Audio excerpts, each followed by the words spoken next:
Hello, everyone. Welcome back to the Mind Podcast. I'm John Fitzgerald, and happy to be your host once again as we continue to explore the evolving landscape of independent film. I'm pleased to have Keegan McColl here from Projektor.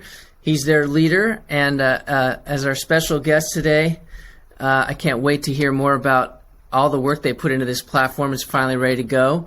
And in full transparency, Projektor is a sister company to iGEMS under the Liquid Media Group umbrella. So let's jump into it. Hey, Keegan. Hey, John. Thanks for having me. Absolutely. It's really fun to finally get you on here.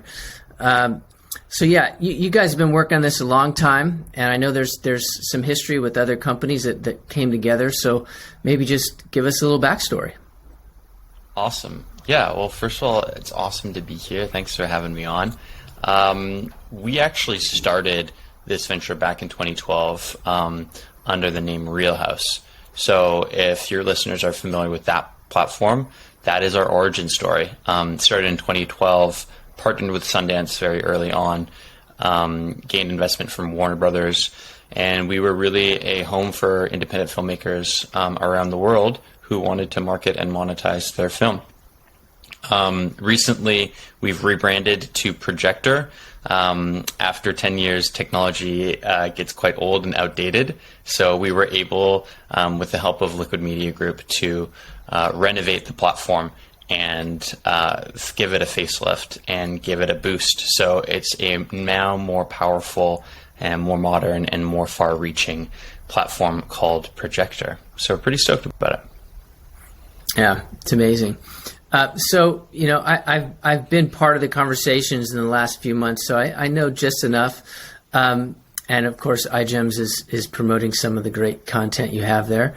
But I wonder, just from a business side, if you could explain a little bit, because it seems like there's a bit of a B2B here, right? Because you're really supporting independent filmmakers, but then you're also presenting movies to audiences. So there's kind of a B2C play there too. So I'm just wondering if you could share a little bit more about that.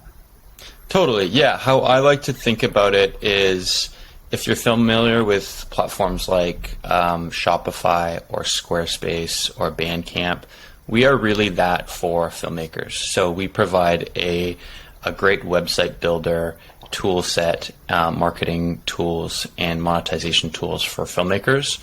They're able to come on board. Filmmakers are able to come on board the platform, upload their film, pick a price, and publish the page within minutes to reach their audience. And so we really focus on the filmmaker. We are really filmmaker first. The platform is built by filmmakers, producers, and that's really what we're all about.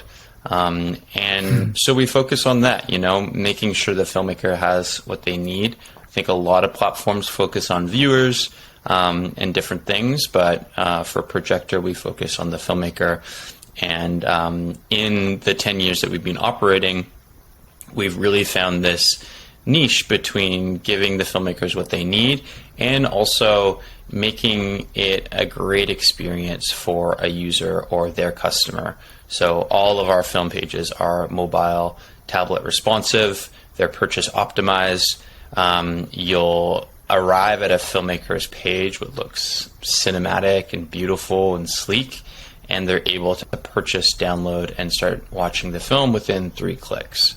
So we are really focused on making that experience seamless for the viewer while putting the focus on the filmmaker. Love that. Love that. Speaking of filmmaker, who seems to always get the short end of the stick with these kind of plays, can you share a little bit more about? I love the idea of the kind of the creative pricing model. Can you share a little bit more about the range of the revenue share that filmmakers get? Yeah, absolutely. So as a Filmmaker First platform, we think that filmmakers should earn their fair share of the revenues that they're driving to their page. So we operate it on a 15/85 model. So filmmakers are taking home 85% of all the revenues that their page is incurring. And that was really a decision to stand by our oath to that filmmaker. We think if they've made the film and then are marketing it to their audience, they should really be taking home most of the profits. Above and beyond that, what we have is a premium model. So if the filmmaker is coming to Projektor and they say want to be placed on Amazon or Roku or Tubi TV or 25 of our other AVOD OTT channels. Is it the aggregation play? Absolutely, yeah. So we do provide a service above and beyond that. And beyond aggregation, we also have a live tool where you can premiere your film, screen it, host a Q&A on the event, sell tickets. That's a 70-30 model. And we have other plays, other options for filmmakers that go above and beyond. Terrific. So I know that there were a few clips that you wanted to show, and before we do that, approximately how many titles do you have on the site now? We're over 700 films on the site. Okay. So we had this great launch where, Real House has been operating for 10 years, and during the migration, launching a new product is always hard, but we had the benefit of migrating over 270,000 users over to Projektor. So we have a strong community behind the new product, and it comes with all the films that we know and love from Real House. So over 700 films from that catalog as well. Terrific. So which clip would you like to show first? I'd love to talk about, one of our filmmakers is Doug Orchard. Maybe some of your listeners are familiar with him, but he's got over 10 documentaries with us. Excuse me. One is The Motivation Factor, and Doug is a great user of the platform where he bundles products in with his films. So he can sell a film and then sell within that bundle behind the scenes footage, commentary, other digital merchandise. So he's a great user of the platform where he's really fully taking advantage to all the marketing and monetization tools that we provide. And on top of that, he also uses a feature called promo codes within Projektor where he can give a discount to off his films for VIP or special people, or maybe he's going to a festival and he wants to promote the film. So he leverages a lot of these tools to earn a decent living on Projektor, and we're really proud of his work. And we've worked with him for many years at Real House, and just so stoked to watch him flourish and be really successful on Projektor as well. Wonderful. All right, thanks for teeing that up. Let's have a listen. If we don't turn this around, this generation will be the first in the history of our country to not live as long as their moms and dads. Ready up! Class 10. We were given a gift 50 years ago that made our lives better.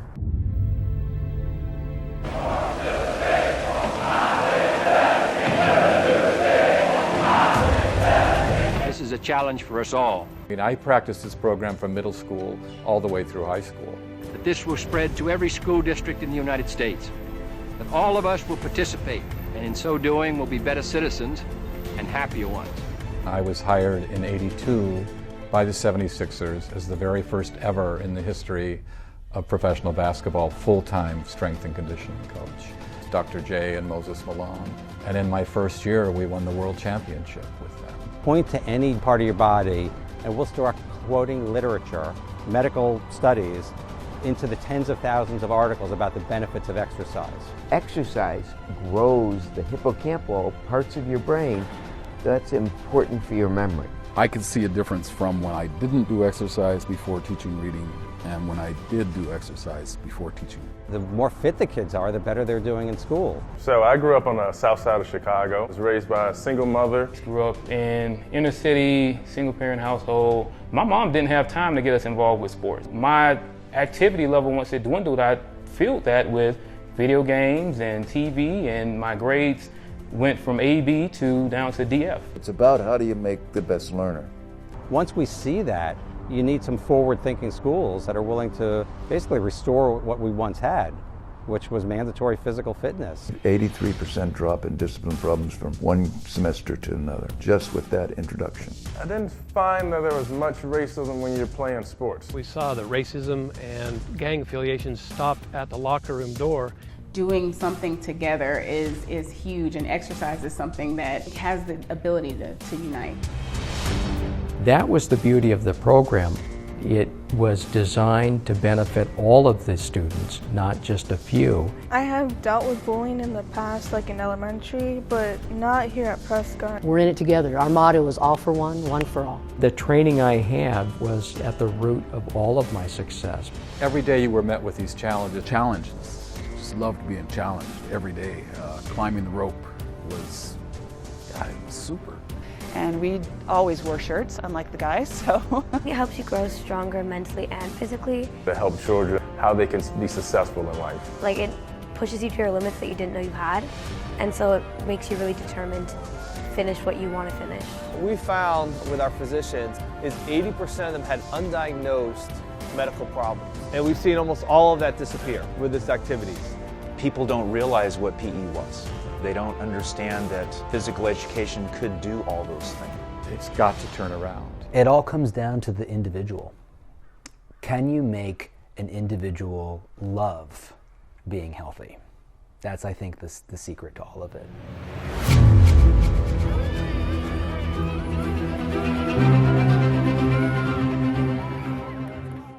Wow. It looks good. I can't wait to watch it. Yeah, keeps you motivated for sure. So yeah, that's just one of 10 docs that Doug has with us, and really incredible documentary style, and a lot of them are multiple award winners. So good films to check out, and great films to study his strategy, you know, understanding how Doug uses the platform to maximize revenue, reach new audiences, using the marketing and monetization tools that we've built. So speaking of the tools, you mentioned a few minutes ago the idea of some of the aggregation partners that you have, and I've consulted the filmmakers, as you know, and sent them to, you know, find their home at Amazon, iTunes, and Google Play, and then lo and behold, they kind of realize after the fact that there's not a whole lot of marketing behind that, and your film can just sit and languish without an audience. So wondering what you tell filmmakers if they do participate in these premier programs, so that they can be encouraged that there are marketing tool sets and there still is a value to the aggregation play. Totally. I mean, for us, what we learned at Real House, many filmmakers would come to us and you know, spend a lot of time marketing and monetizing their page on Real House, or similarly with Vimeo, and then reach a ceiling, right? There's only so many viewers you can really tap in your circles, and what we wanted to do is provide filmmakers with another outlet and another pipeline for them to move their product. So for our OTT aggregation pipeline, we allow filmmakers to opt in, and if they reach the qualifying asset specs and standards, then we're able to place them on over 25 AVOD platforms. And this is just an above and beyond feature for filmmakers. It helps build recognition, it helps build a filmmaker's resume, it helps build a filmmaker's reach, and that AVOD revenue can be really significant and meaningful. So that's really what we want to offer our filmmakers. But on the other hand, we also really encourage them to study this, to understand how they can push their film on these different platforms. Each platform is a little bit different. And with a little bit of love, those films can go even larger. So, you know, we actually send folks your way at iGEMS. I know there's an incredible resource bank that you guys have built over there, really focusing on filmmakers and OTT strategies. So we recommend folks to read up on and study those kind of strategies to make their film reach a further audience. Cool. Yeah. That's wonderful. Yeah, it seems, I don't know when it was, it's certainly been in the last 90 days, Vimeo changed their model a bit, right? They're leaning into enterprise. I wonder if that's going to prove helpful for you guys, right? To really plant your flag in this filmmaker support paradigm. Yeah, it actually turned out to be great timing for us in some ways. For Vimeo, they've been, it's a very expensive business to be in if you're just hosting and serving and streaming content without a price. So that was Vimeo for many years, and they made a business decision to stop hosting any free content. But in doing so, in my opinion, the pendulum swung to the other side in a dramatic way. Mm-hmm. So, a lot of filmmakers that were loyal to Vimeo suddenly were giving notice that they had to pay, thousands of dollars to host their content on Vimeo. Mm-hmm. And it just wasn't viable for them anymore. So this happened pretty much within a couple weeks of Projektor's beta launch. So, we were getting tons of calls from folks who had been with Vimeo for years that needed a new home for their film. And so we're happy to be in that place at the right time and offer that service. I think Projektor fits in that gap between, say, you don't necessarily want to put your film on YouTube, but you might not be also getting a great deal from a platform like Netflix. So if you're a filmmaker that lives in that gap between YouTube and Netflix, Projektors are really a great home for you. Putting a price on your content, giving it a real cinematic stage for a viewer to watch it, and dive deeper into the story. It's not just click, rent, and buy a film, but you get to understand the deeper connection between the viewer and the filmmaker, plenty more content that you just can't offer on the other commercial platforms. So yeah, that was great timing for us, and we were happy to provide a home for all those orphaned filmmakers. Right. Speaking of home for filmmakers and filmmaker support, I've spent a lot of time in the film festival arena and was pleased to see that you're working with film festivals too. You want to talk about that a little bit and how that connects back to the filmmaking community? Absolutely. Yeah. While we were building Projektor, we were doing a bunch of surveys to our existing community, and a lot of filmmakers or festival hosts were asking for more festival support. Excuse me. So what we were able to do was to build a bit of a festival hub for filmmakers. So now if you're a festival host, you can come on board Projektor, set up a festival, sell passes, host premieres, galas, Q&As, and really host a virtual film festival like never before. So we were really proud of that product. We built that product during COVID, and we're able to launch it. So we had a couple early customers right off the bat. Sheffield Adventure Film Festival came on board and launched their festival with over 100 films, and multiple different pass tiers and one-offs and galas and premieres. And so it was really awesome to see a festival come on board and use the product right off the bat. And just so magic, that festival spirit and atmosphere to connect, albeit online. We really wanted to do that online space justice. So we were pretty happy to present that. So that's our festival feature. I encourage you guys to check that out if you are hosting a festival. So yeah, that's an interesting one for sure. Cool. Speaking of festivals, one of the other clips I think you wanted to show was Anchorite, right? And that was a film that certainly had a good festival run. You want to tee that up a bit? Totally, yeah. Anchorite's a great film from director Aviv Rubenstein, and we were really proud to showcase this film on Projektor. This came to us through our partnership with IndieFlix. IndieFlix is another film in the Liquid Media Group family, so we're really honored and proud to show dozens of IndieFlix titles.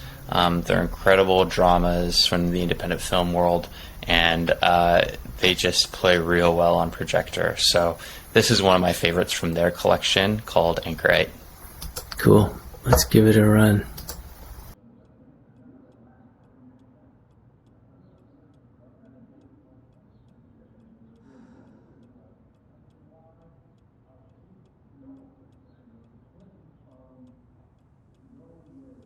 You guys can go fuck yourselves.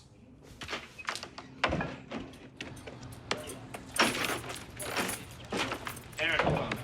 Aaron! I said fuck off, Jim.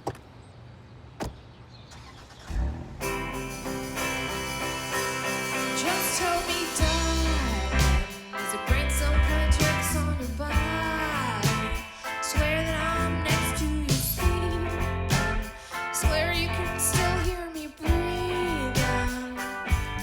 Just tell me, darling, is your brain still playing tricks on your body? Starting to think you are haunted. Why would you ever? And we're back on regularradio.com. Dave Crespo here, downtown Boston. And I got Aaron Black in the studio of VC Orange. What's up, man?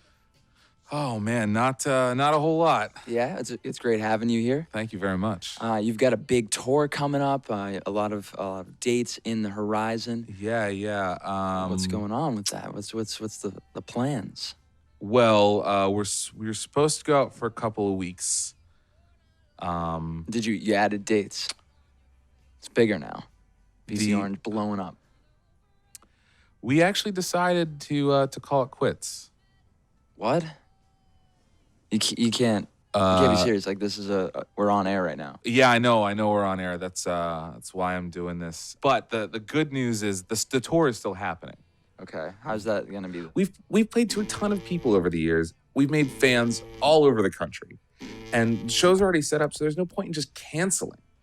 It'll be me and a guitar, and it'll be awesome. It'll be a chance for people to see VC Orange in a different way than they ever have before. They're just letting you take the van?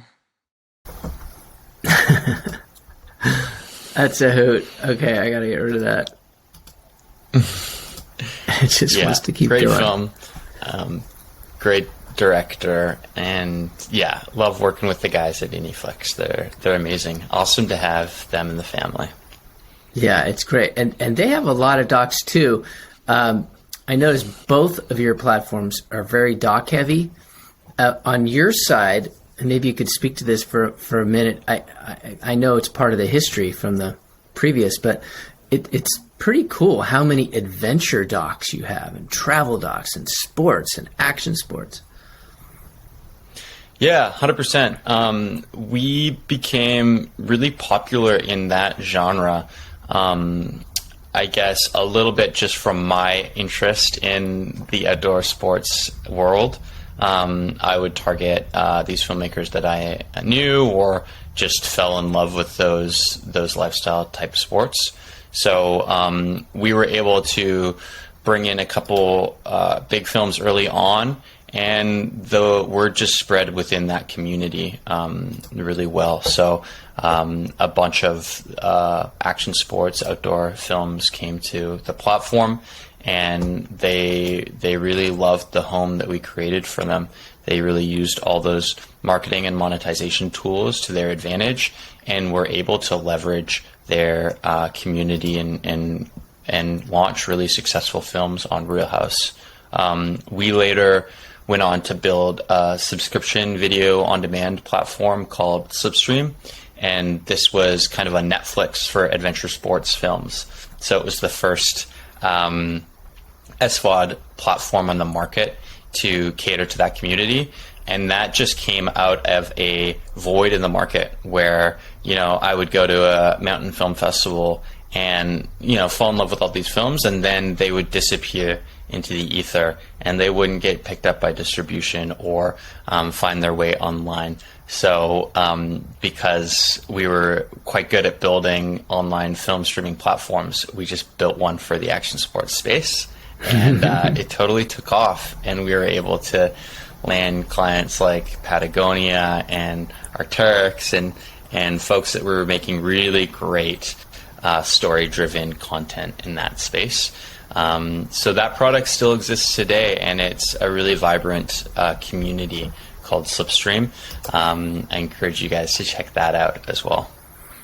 Cool. Should we do one more clip before we sign off? I think you had another action sportsy type thing here. Yeah. This one came from that action sports genre. It's a film called Paddle Tales by a production company out of Canada called Heliconia. And it's a series, actually. They have 2 seasons on with us. And what we were able to do is they opted into our OTT AVOD program. And so we were able to place them on Amazon Prime, Roku, and several other platforms. So another example of a filmmaker that is doing well, doing great, selling directly to their audience through the Projektor platform, but has reached their limit there and wants to reach audiences well beyond that. For them, it was amazing to tell their sponsors and athletes and clients that their film was on Amazon Prime. So that helps from a resumes perspective, and just from a pure revenue perspective as well. So this is a great series. They also have several other action sports series on Projektor, including one about mountain biking and hiking and others. This one is called Paddle Tales. All right, let's have a short clip here. My name's Ken Whiting. For almost 30 years, my life has been guided by the paddle in my hands. Paddling has always been an incredible way to challenge myself, to meet interesting people, and to explore and discover new places. Now that I'm raising a family, paddling has become more than that for me. It's a way for me to inspire others to get outside, explore, respect, and protect our extraordinary world.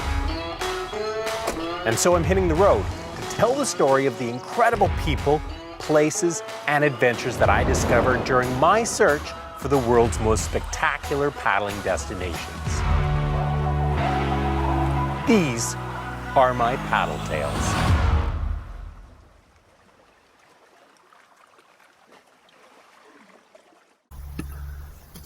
Another one that I need to see.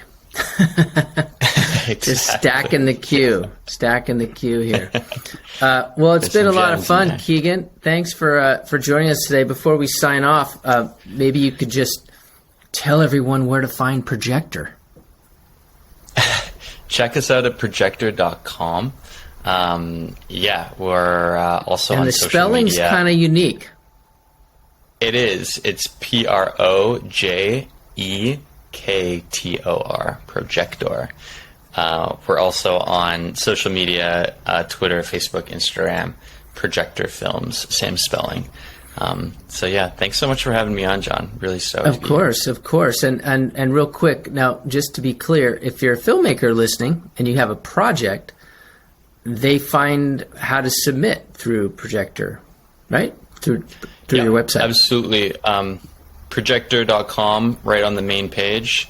If you, at the header bar at the very top right, there's a yellow button that says Create Project. And it's an easy 3-step process to set your film up on Projektor. And if you have any questions at all, you can reach out directly to me. I can give you a hand. Cool. And how would they do that? I'm Keegan at liquidmediagroup.co. And I can throw that in the show notes or send it over to John if you want any introductions. I'll throw it in the notes. Awesome. So that's a wrap for this week's The Mind podcast. Again, I'm John Fitzgerald for iGEMS, but before I totally sign off, I'm going to give a shameless plug for our mobile app that just launched last week. Very exciting stuff. And it's available on Android and iOS devices. And what's really cool about it, you join iGEMS Plus, you rack up points for sharing and liking and emailing and watching trailers and adding films to your watch list. You get points for all that, and then you get to cash them in for cool merchandise. So definitely check it out at your local app store. And that's enough of my shameless plug. Signing off for now. Until next time, thanks again, Keegan. Everybody take care. Thanks, guys. Take care.